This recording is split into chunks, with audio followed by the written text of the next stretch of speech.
Bonjour à tous, bienvenue de retour sur Histoire Reddit. Oh là là, avant même de commencer à vous raconter cette histoire, j'ai juste besoin de dire une chose, imaginez aller au mariage de quelqu'un, lui sourire en face, l'aider à chercher quelque chose, alors que vous savez parfaitement où c'est. Genre, vous le savez littéralement. L'audace. L'incroyable, totale et complètement déraisonnable audace de certaines personnes, sérieux. Et le pire dans tout ça, on ne parle même pas d'un inconnu. On parle de la famille. De quelqu'un qui était assis à ce mariage, qui a probablement mangé le repas, profité du bar à volonté, applaudi pendant la première danse, et qui a quand même fait ce qu'il a fait. Honnêtement, je ne sais même pas si je dois rire ou pleurer devant un tel culot. Mais vous savez quoi? L'univers avait d'autres projets, et le karma est arrivé en étant particulièrement efficace. Alors oui, restez avec moi, parce que cette histoire va beaucoup plus loin que ce que vous imaginez. C'est parti. Mon cousin jaloux a volé mes alliances pendant mon mariage, mais lorsqu'il a essayé de les mettre en gage, nous avons porté plainte pour vol qualifié. Je me suis marié en octobre, et tout s'est déroulé exactement comme je l'avais imaginé. Une cérémonie en plein air, un temps parfait, de bons plats et un bar à volonté. Mon mari et moi préparions cet événement depuis plus d'1 an, et tout s'est assemblé à merveille. La réception avait lieu dans un domaine disposant d'espaces intérieurs et extérieurs, et en soirée, tout le monde s'amusait énormément. Vers 20h, je suis allé aux toilettes pour me laver les mains et retoucher mon maquillage. La soirée dansante avait déjà commencé et je saluais des invités depuis des heures, alors je voulais me rafraîchir avant de prendre d'autres photos. J'ai retiré ma bague de fiançailles et mon alliance et les ai laissées sur le comptoir, à côté du lavabo. Ensemble, ces 2 bagues valent environ 8500 $. Mon mari les avait spécialement conçues pour moi, et nous avions économisé pendant des mois afin d'obtenir exactement ce que nous voulions.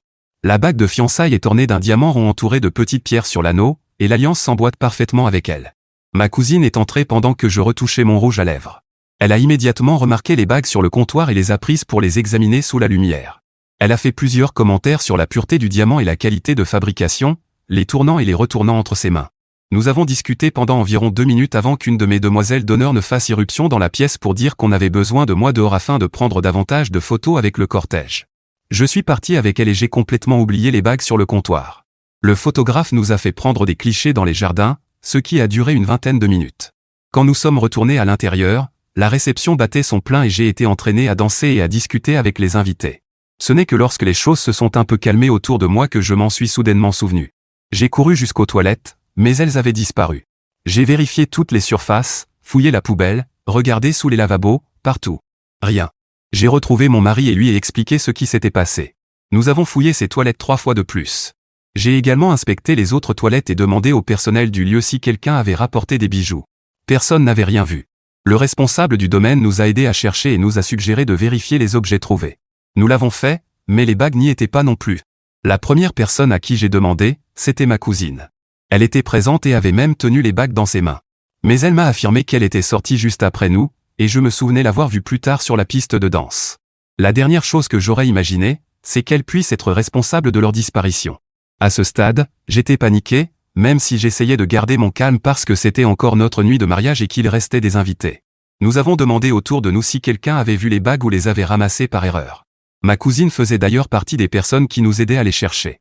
Elle semblait inquiète et répétait à quel point c'était terrible, suggérant que je les avais peut-être laissées à l'hôtel ou qu'elles étaient tombées dans la canalisation.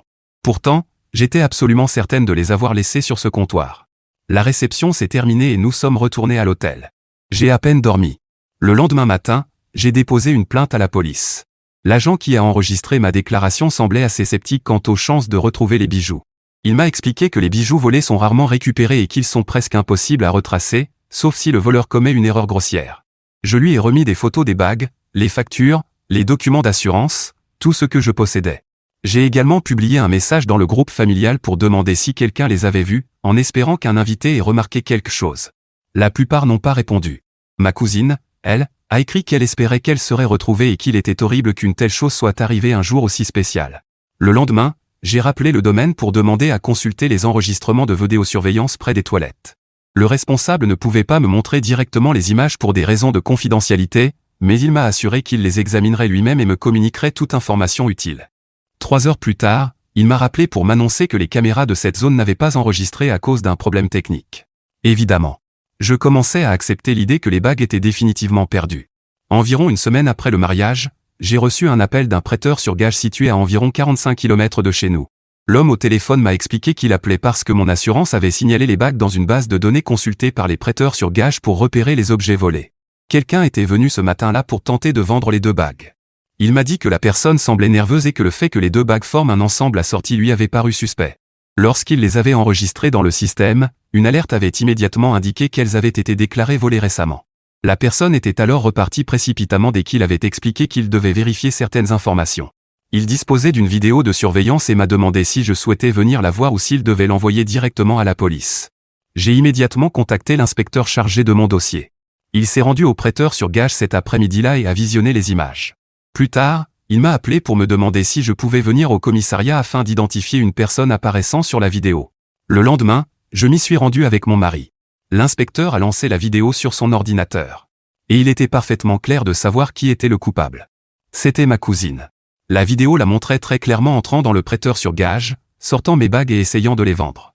Elle portait la même veste que je l'avais vue porter de nombreuses fois auparavant. L'horodatage indiquait qu'elle s'était présentée à 10h47. On pouvait voir le propriétaire du magasin lui poser des questions, tandis qu'elle jetait constamment des regards vers la porte. Lorsqu'il s'est éloigné pour vérifier quelque chose sur son ordinateur, elle a repris les bagues et est partie. L'inspecteur m'a demandé de confirmer qu'il s'agissait bien d'elle, ce que j'ai fait. Il m'a expliqué que puisque les bagues valaient plus de 5 000 $, il s'agissait d'un crime passible d'une inculpation pour vol aggravé. Il m'a indiqué qu'ils obtiendraient un mandat d'arrêt contre elle et fouilleraient son appartement afin de vérifier si elle possédait encore les bagues. Elle a été arrêtée 2 jours plus tard. Lors de la perquisition de son appartement, les policiers ont retrouvé les 2 bagues dans une boîte à chaussures rangée dans son placard, enveloppée dans du papier de soie. Apparemment, après l'incident chez le prêteur sur gage, elle avait paniqué et les avait ramenées chez elle. L'inspecteur m'a appelé pour m'informer que les bagues avaient été récupérées et que je pourrais les récupérer une fois qu'elles auraient été traitées comme pièces à conviction. L'audience préliminaire était prévue pour début novembre. J'ai reçu une notification indiquant que je devrais témoigner. Mon mari a pris un congé pour m'accompagner. Les preuves étaient tellement accablantes qu'il n'était même pas nécessaire que je témoigne, mais nous voulions que justice soit rendue, alors il valait mieux ne rien laisser au hasard. Nous avions le rapport de police déposé après le mariage, la vidéo du prêteur sur gage, les bagues retrouvées dans son appartement et le témoignage du propriétaire du magasin qui l'identifiait formellement. Son avocat a tenté de soutenir que je lui avais donné la permission de mettre les bagues en gage parce que j'aurais entendu dire qu'elle rencontrait des difficultés financières et que je voulais l'aider à s'en sortir grâce à l'argent obtenu. C'était l'argument le plus ridicule que j'ai jamais entendu. Premièrement, elle ne m'avait jamais parlé de problème d'argent. Je ne sais même pas s'ils étaient réels. Deuxièmement, pourquoi lui aurais-je donné mes alliances quelques heures seulement après mon mariage pour qu'elle les mette en gage ? Il aurait été bien plus logique de lui donner directement de l'argent liquide. L'affaire a donc été renvoyée devant le tribunal. Comme il s'agissait de sa première infraction, elle a plaidé coupable à l'accusation de vol aggravé afin d'obtenir une peine plus clémente. Quand j'ai finalement compris que tout cela touchait à sa fin, je me suis senti mieux. On ne s'attend jamais à ce qu'un membre de sa propre famille vous vole. Cependant, les drames familiaux ne se sont pas arrêtés là. Toute la branche de sa famille a pratiquement coupé les ponts avec moi et avec mes parents. Cela me convenait très bien, parce que si leur fille est une voleuse et que ses parents trouvent cela acceptable, il vaut probablement mieux garder ses distances. Dans les semaines précédant le prononcé de la peine, j'ai reçu des messages de plusieurs membres de la famille me demandant si j'étais certaine de vouloir aller jusqu'au bout de la procédure. Oui. J'en étais plus que certaine. Je ne comprends pas pourquoi je devrais renoncer simplement parce qu'elle est ma cousine. C'était un vol. Elle m'a menti en face pendant que je cherchais mes bagues, et elle a même feint l'inquiétude alors qu'elle était elle-même la coupable. Je ne vois pas pourquoi je devrais avoir pitié d'elle ou hésiter à poursuivre les charges. Le seul moment où elle a montré le moindre regret, c'est lorsqu'elle s'est fait prendre. C'est souvent ainsi que fonctionnent les criminels. Le jugement a été rendu cette semaine, et je n'ai jamais ressenti un tel soulagement de toute ma vie. Nous sommes arrivés tôt au tribunal, mon mari, mes parents et moi. La famille de ma cousine était déjà présente, assise de l'autre côté de la salle, comme s'il s'agissait d'un mariage où les invités étaient séparés en 2 camps. L'accusation a recommandé 24 mois de détention dans une prison de comté, 3 ans de probation, un dédommagement financier et des travaux d'intérêt général. Le procureur a insisté sur la valeur importante des bijoux et sur le fait qu'elle m'avait trompé en m'aidant à les chercher alors qu'elle les avait sur elle depuis le début. Finalement, la peine prononcée a été de 18 mois de prison de comté, avec possibilité de libération anticipée après 12 mois pour bonne conduite. À cela s'ajoutaient 2 années de probation après sa sortie, une indemnisation de 4 500 $ pour le préjudice moral causé, ainsi que 1 200 $ d'amende versée à l'État pour couvrir les ressources mobilisées durant l'enquête. Elle a également été condamnée à effectuer 200 heures de travaux d'intérêt général et a reçu une interdiction de tout contact avec moi et ma famille proche. Comme la salle était divisée en 2 camps, ma famille est restée calme. Nous ne sautions pas de joie non plus. Nous étions simplement satisfaits que justice ait été rendue. Du côté de ma cousine, en revanche, les visages étaient fermés et les regards hostiles étaient dirigés vers nous. Le frère de mon père, qui est aussi le père de ma cousine, s'est mis à hurler contre moi, mon mari et mon père. Il m'a traité de femme avide d'argent, a dit à mon mari de faire attention à la femme qu'il avait épousée, à moins qu'il ne soit aussi méprisable que moi, et a qualifié mon père d'imbécile. Comme le juge n'avait pas encore quitté la salle, il a immédiatement ordonné aux agents de le retenir pendant environ 6 heures pour outrage au tribunal. Le reste de leur famille n'était pas plus satisfait, mais personne n'a osé intervenir de peur de subir le même sort que mon oncle. Ma cousine a ensuite été escortée afin de commencer à purger sa peine, et nous nous attendons à ce qu'une partie de ses biens soit saisie pour payer l'indemnisation et les amendes. C'est regrettable d'être désormais en conflit avec des personnes qui étaient présentes à mon mariage. Mais il est tout aussi regrettable que ma propre cousine ait agi de cette manière. On dit souvent que les pires trahisons viennent des personnes auxquelles on fait le plus confiance. Cette histoire en est un parfait exemple. Modification, je ne voulais pas paraître prétentieuse, je souhaitais simplement décrire les bagues afin que les gens comprennent leur valeur financière. Si elles avaient été plus simples, ma cousine n'aurait probablement pas reçu une peine aussi lourde. En réalité, ce n'est pas tant la valeur des bagues qui compte, mais tout ce qui s'est passé autour. Le fait qu'elle ait volé mes alliances le jour même de mon mariage, qu'elle ait essayé de les mettre en gage et qu'elle soit ma cousine, quelqu'un de proche dans ma vie, est ce qui m'a le plus blessé dans toute cette histoire. Surtout après avoir découvert les raisons qui l'ont poussée à agir ainsi. Quelqu'un m'a raconté qu'elle avait avoué à sa famille proche qu'elle l'avait fait par jalousie envers mon mariage. Elle voulait le ternir d'une manière ou d'une autre pour qu'il ne soit pas aussi beau qu'il l'avait été. Elle a affirmé que ce dont elle avait réellement besoin, c'était d'aide, et qu'elle savait que ce qu'elle avait fait était mal. Selon elle, c'est pour cela qu'elle me déteste, parce que je ne comprends pas qu'elle a un problème, et qu'elle n'est pas simplement une voleuse ordinaire. J'aurais peut-être pu la comprendre si elle avait rendu les bagues. Mais elle a essayé de les mettre en gage, et cela ne ressemble pas au comportement d'une personne repentante. Cela ressemble au comportement d'une criminelle qui voulait garder l'argent pour son propre bénéfice. Si elle avait rendu les bagues, promis de chercher de l'aide et présenter ses excuses, peut-être que rien de tout cela ne serait arrivé. Les paroles s'envolent, seuls les actes et les faits comptent. Mise à jour 1. Plus de 2 ans se sont écoulés depuis le mariage, et beaucoup de personnes me demandent des nouvelles depuis. Désolé de ne pas avoir répondu plus tôt, mais si vous regardez mon profil, vous verrez qu'il s'agit d'un compte créé uniquement pour cette histoire, et ce n'est pas comme si je l'utilisais tous les jours.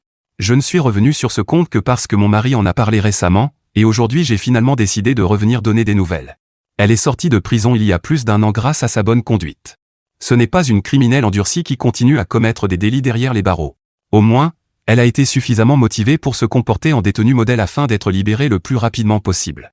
Elle reste toutefois sous probation pour encore quelque temps. L'interdiction de contact est toujours en vigueur et le restera jusqu'à la fin de sa probation. Je ne peux pas la prolonger, cette mesure n'est pas renouvelable sauf en présence d'un motif valable. Je sais tout cela uniquement parce que les services d'aide aux victimes m'envoient automatiquement des notifications. Je n'ai eu aucun contact direct avec elle et je n'en ai absolument aucune envie. J'ai reçu l'indemnisation prévue pour le vol, et je crois comprendre qu'elle a également payé l'amende grâce au compte bancaire saisi à son nom. Elle a aussi terminé ses heures de travaux d'intérêt général. Si elle continue sur cette voie, elle sera totalement libre lorsque sa probation prendra fin. Pour l'instant, elle doit continuer à se présenter 1 fois par mois à son agent de probation, conserver un emploi et respecter toutes les conditions imposées. J'apprécie énormément le fait que mes parents n'aient jamais hésité sur cette affaire. Pas une seule fois ils ne m'ont suggéré de lui pardonner, d'oublier ou de passer à autre chose. Ce serait pourtant compréhensible qu'ils le fassent, puisqu'ils ont également perdu mon oncle, le frère de mon père, au cours de cette période. Je lui ai posé la question un jour, et il m'a répondu qu'il avait fait ce qui était juste et qu'il préférait être en désaccord avec son frère si celui-ci défendait ce genre de comportement. Je ne comprends toujours pas la colère de mon oncle, de ma tante et de leur famille. Ce n'est pas moi qui ai prononcé cette condamnation. Je me suis contenté de déposer une plainte, avant même de savoir que la coupable était ma cousine. C'est tout ce que j'ai fait. Même si j'avais voulu abandonner les poursuites, je n'aurais pas pu, puisque les faits étaient qualifiés de crimes graves et que seule l'accusation pouvait décider d'abandonner les charges. Nous savons tous qu'avoir un emploi mal payé, souvent la seule option lorsqu'on a un casier judiciaire, et vivre chez ses parents à 30 ans n'a rien d'enviable. Mais c'est elle qui a choisi de voler sa propre cousine. Pas moi. Pourtant, cela ne me surprend pas que certaines personnes me demandent encore si je ne me sens pas coupable de lui avoir fait subir cela. J'entends ce genre de remarques dans la vraie vie également. Certaines personnes comparent ma vie à celle de ma cousine, qui a pris une direction très différente, et me demandent si j'y pense parfois ou si cela m'inspire le moindre remords. La réponse est non. Pas le moindre. Elle n'était pas obligée de voler mes bagues.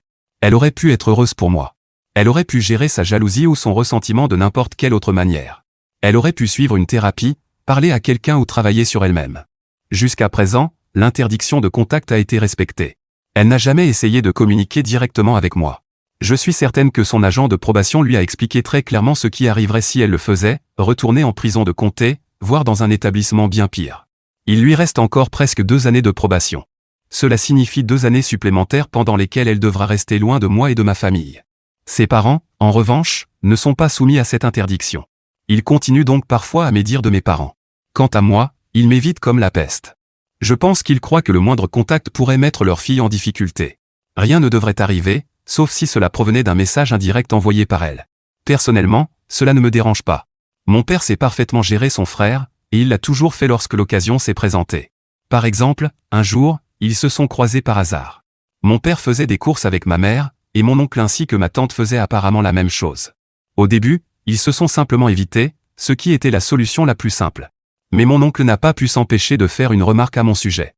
Quelque chose du genre, ça doit être agréable de pouvoir se promener librement quand on est le genre de personne qu'elle est. Il a lancé cette phrase en passant, alors qu'ils avaient déjà dépassé mes parents et tourné le dos, mais assez fort pour que mon père l'entende. Mon père s'est alors retourné et lui a demandé de répéter ce qu'il venait de dire en face. Mon oncle ne s'est même pas retourné. Alors mon père lui a répondu que sa fille n'en serait pas là aujourd'hui si elle n'était pas une voleuse. Il lui a dit cela en le regardant droit dans les yeux, tandis que son frère continuait à marcher sans se retourner. Mon oncle n'a pas eu le courage de répéter ces paroles, encore moins de les défendre. Ils se sont recroisés à plusieurs reprises depuis, mais cet épisode reste le plus marquant. Je suis désolé qu'il n'y ait pas davantage à raconter, mais grâce à cela, ma vie est devenue beaucoup plus tranquille. Si j'avais plus de choses à raconter, ce serait probablement parce que je subirais encore les agissements de ma cousine, de ma tante ou de mon oncle. Et heureusement, ce n'est pas le cas. D'accord, attendez une seconde les amis, c'est encore moi. Et voici la partie qui m'a vraiment marqué. La cousine est sortie de prison. Elle a purgé sa peine, elle est en liberté conditionnelle, elle travaille dans un emploi mal payé et elle vit de nouveau chez ses parents à 30 ans. Et je sais qu'elle s'est attirée tout ça toute seule. Personne ne prétend le contraire. Mais est-ce qu'on peut être honnête, même si c'est un peu inconfortable, pendant un instant, la jalousie l'a dévorée de l'intérieur. Vraiment. Elle l'a complètement consumée. Cette femme était assise au mariage de sa cousine. Elle a vu quelque chose de beau. Et au lieu d'être heureuse, même juste un peu, quelque chose s'est tout simplement brisé en elle.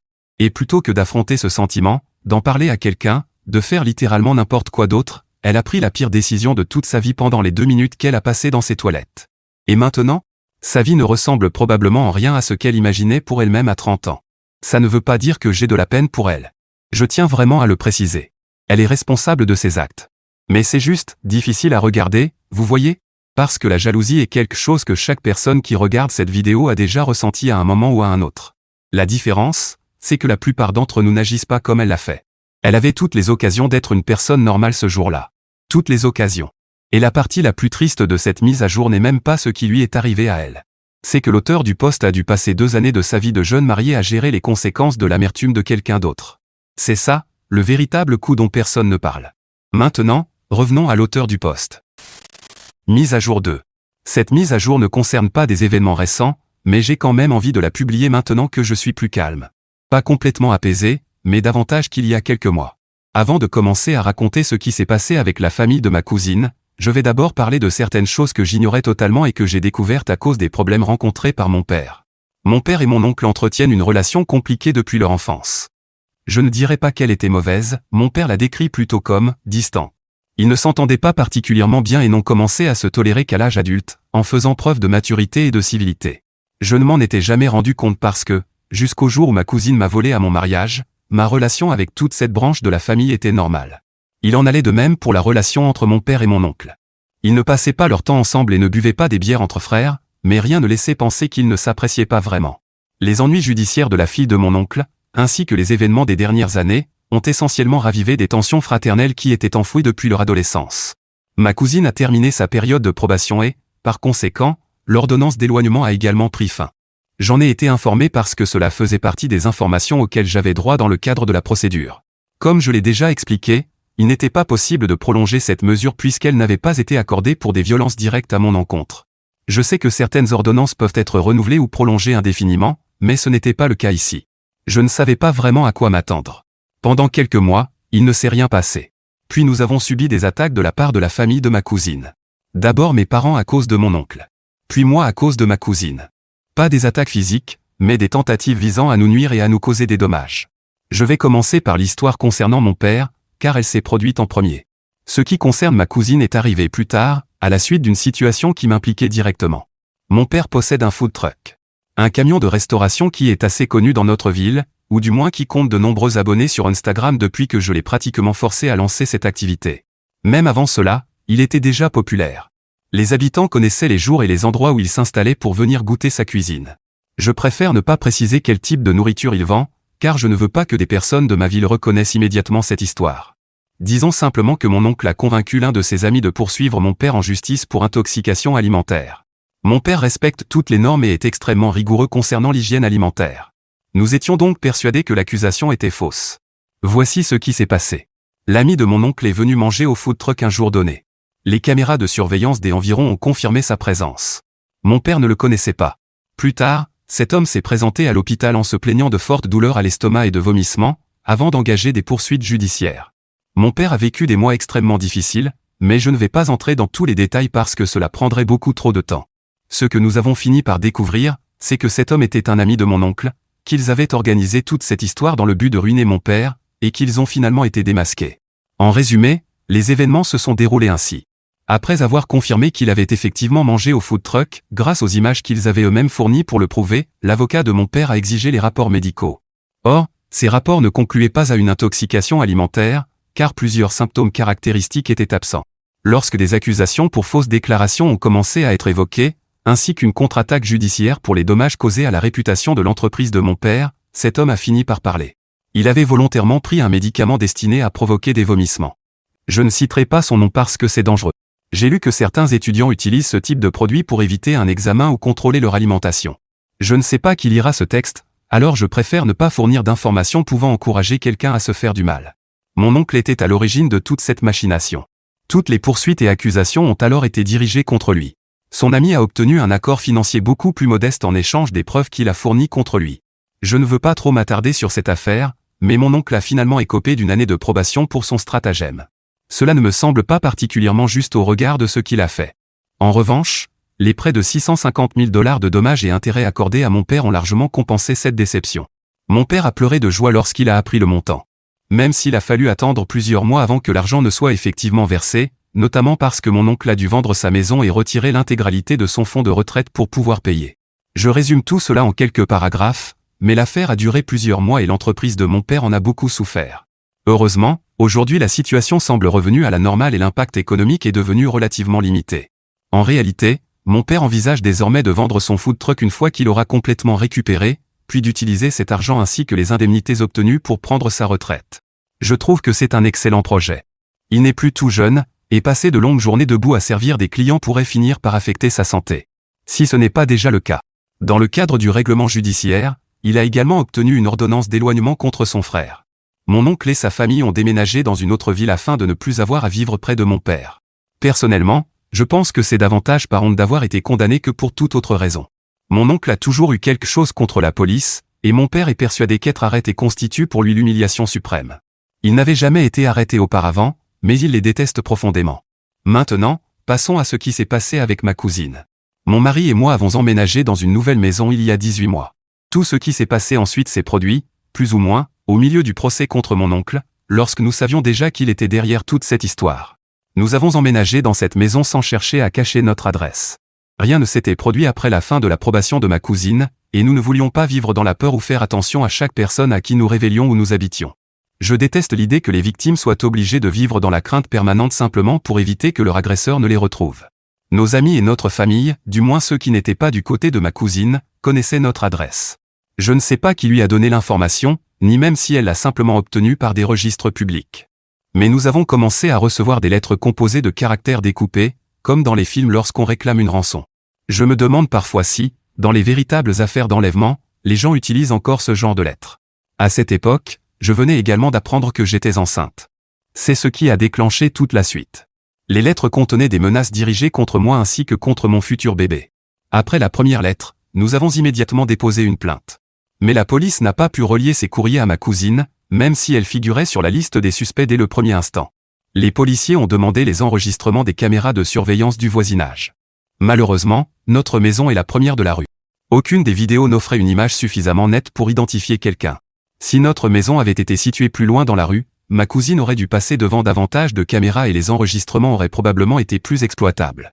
Les lettres ont continué à arriver. La police a refusé notre proposition consistant à poster un agent en surveillance afin de la prendre sur le fait. Finalement, mon mari a installé des caméras cachées orientées vers notre boîte aux lettres. En une seule semaine, nous avions fait le travail de la police. Les images montraient très clairement que c'était elle qui déposait les lettres, y compris la plus récente, qui contenait encore davantage de menaces. Pendant toute cette période, nous avons pris plusieurs précautions. Par exemple, nous avons séjourné chez des amis, au cas où ma cousine aurait décidé de mettre ses menaces à exécution au lieu de simplement chercher à m'effrayer. Elle a été arrêtée le jour même sur son lieu de travail. Aujourd'hui, elle purge une peine de 3 ans de prison sans possibilité de réduction pour bonne conduite. Nous avons également obtenu une ordonnance d'éloignement renouvelable, et nous avons l'intention de la renouveler aussi longtemps que nécessaire. Comme je l'ai déjà mentionné, tous ces événements se sont déroulés sur une période beaucoup plus longue que ce que je raconte ici. Pour le moment, je me contente de résumer. Et même sous forme résumée, cette histoire devient déjà très longue. Comme vous pouvez le constater, j'ai été très occupé, au point de ne même pas penser à publier une mise à jour ici. Pour être honnête, j'étais aussi paranoïaque à l'idée qu'elle puisse lire mes publications et découvrir l'existence des caméras cachées. Aujourd'hui, avec mon oncle qui a quitté la ville et ma cousine qui est en prison, elle ne sera pas libérée avant le début de l'année 2028, je me sens suffisamment en sécurité pour écrire tout cela. J'éprouve malgré tout une certaine anxiété à l'idée de ce qui pourrait se passer en 2028. La police m'a expliqué que si elle commettait une 3e infraction, elle risquerait de passer de très nombreuses années derrière les barreaux. Cela ne me rassure pas totalement pour autant, parce qu'elle a désormais beaucoup moins à perdre. J'espère sincèrement que je n'aurai pas à revenir ici en 2028 pour écrire une nouvelle histoire au sujet de ma cousine. Alors ma famille YouTube, voici mon avis sur cette histoire. Écoutez, je vais être honnête avec vous. Quand j'ai appris que les alliances avaient disparu, j'ai d'abord pensé que c'était peut-être juste de la malchance. Vous savez, quelqu'un les avait ramassées par erreur, ou elles avaient glissé quelque part. Mais non. C'était de la jalousie. Une jalousie pure, laide et mesquine. Et c'est ça qui fait vraiment le plus mal, même plus que le vol lui-même. Ce n'est pas seulement ce qu'elle a fait, c'est pourquoi elle l'a fait. Elle voulait littéralement gâcher le mariage parce qu'elle ne supportait pas de voir sa cousine heureuse. Réfléchissez à ça une seconde. Ce n'était pas une erreur. C'était un choix. Et puis, il y a l'audace de rester là à aider tout le monde à chercher les alliances. Cette fille dirigeait pratiquement l'enquête alors que les preuves étaient dans sa poche. Ce n'est pas seulement du vol. C'est toute une mise en scène. Je sais que certains d'entre vous pensent peut-être, mais c'est de la famille, est-ce qu'une telle condamnation était vraiment nécessaire? Et à cela, je réponds, oui. Absolument oui. Parce qu'il y a une chose que les gens oublient toujours lorsqu'il s'agit de conflits familiaux, avoir un lien de parenté avec quelqu'un n'est pas une carte qui vous permet d'échapper aux conséquences. Et ça ne devrait jamais l'être. L'auteur du post n'a pas mis sa cousine dans cette situation. Sa cousine s'y est mise toute seule. Et puis il y a l'oncle avec son histoire de camion-restaurant. Les lettres menaçantes envoyées à une femme enceinte. À un moment donné, cette histoire n'avait même plus grand-chose à voir avec les alliances. Cette famille avait un véritable problème avec le bonheur des autres, et c'est sincèrement triste. Mais voici la leçon que nous devrions tous retenir de cette histoire. Tout le monde autour de vous ne sera pas forcément heureux de votre réussite, et ce n'est pas grave. Ce qui n'est pas acceptable, c'est de laisser cette amertume vous détruire de l'intérieur au point de vous pousser à prendre des décisions dangereuses. L'auteur du post n'a rien fait de mal.